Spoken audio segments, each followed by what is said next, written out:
I mean, to me, the bigger concern right now is the debt ceiling. Right. I mean, you look at it, it's at 31.4 trillion right now.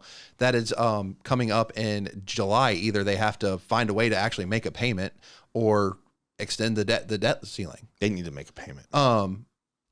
Yeah, they do, but they're not going to. It's going to be extended. It's just a matter of how much. You sure? I mean, I feel there's a lot of people in the House that are saying no.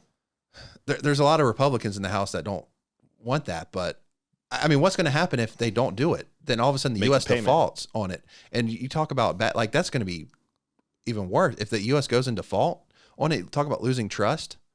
Talk about the housing. Right. Yeah. You need to make a payment, but if both sides aren't willing to do so, what's going to happen? The U.S. defaults. I mean, we talk about like, this is a real estate and mortgage show. Like, that's going to directly affect the bond market, most of all, almost. Like, and you talk about what that's going to do. I mean, people are going to lose faith in even bonds because the U.S. is not going to be able to make their payments. This is the biggest thing right now that needs to be addressed. Like, it is an absolute, it's the most critical part of our country right now. And it's coming up in July is the deadline for it. So if people don't get on the same page now and start making payments, like, this is what people need to be worried about. And Janet Yellen's over here talking about, and what's so frustrating about when Janet Yellen, she was talking about banks, like picking and choosing which banks to bail out and this and that.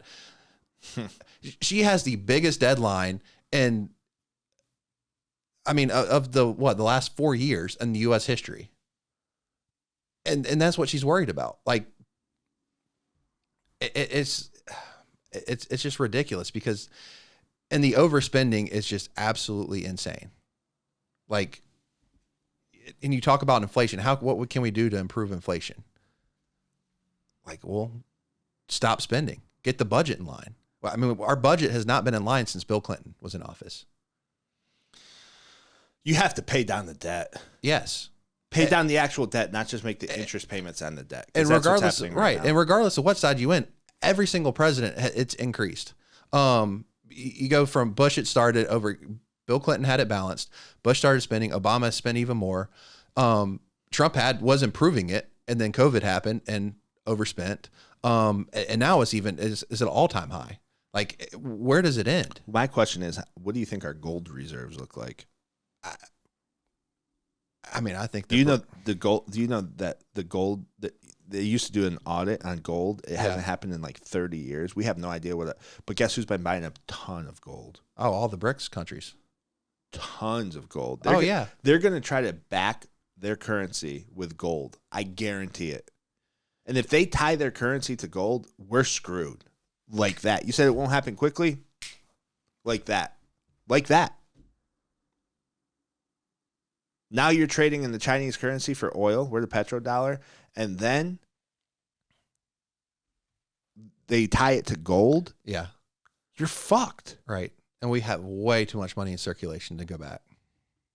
You would literally... It's impossible. Like, unless gold increases in value like 100 times, more than 100 times.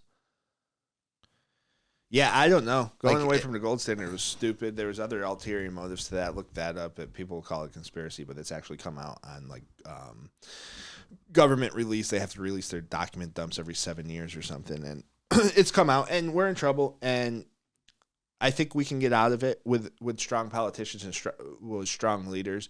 The one thing we have going for us is we produce, and we can produce more than anybody else. We'll just take our factories back, and you can go to almost like a nationalist society, not completely closed border type of thing where you don't trade at all, but you can go back to producing all your own stuff. Right. So that would help us, and it wouldn't hurt us as bad, but it would be like ripping off a Band-Aid. So, yeah. You have anything you want to tell the people? It really would. Yeah, while we're at it, make sure to hit that subscribe button, click the like button as well, and hit the notification bell so you're notified anytime we post a video.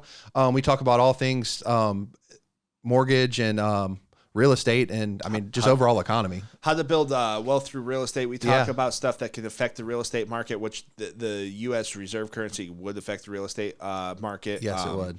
The BRICS nations trading for petroleum, it would affect all this stuff. It plays into what we do and what our home values are worth and what everything is worth in this country. And what really affects it and how we got started on it is, Janet Yellen's and, up in the debt and so on and so forth. The misinformation out there. It does. But you know what else? What? We're giving away $1,000 on September 1st. $1,000. The Loan Guys podcast, brought to you by NBI Financial Group, the company Ben and I own, is giving away $1,000. You know what you have to do, Ben? What do you have to do? All you have to do is bang that red subscribe button and turn on your notifications and comment on our videos. And at the end of your comment, leave your Instagram handle. If you do that, every comment you make with your Instagram handle gives you an opportunity to earn $1,000. And don't just comment great video. You have to actually give us your thoughts and have a conversation about what you are seeing and what our thoughts are. Give your opinion on this podcast, on the topics that we talk about. Don't just say great video and put your Instagram handle. That doesn't count. Make an actual comment. Show that you watched the video. Watch the videos until the end and leave your comment with your Instagram handle. Bang the red subscribe button, turn on notifications, and we will enter you each time you do that into a drawing. And the winner of the drawing on September 1st will win $1,000, and they'll have the choice. Do you want $1,000 worth of Bitcoin or do you want $1,000 worth of US dollars? Pretty fair, right? Very fair.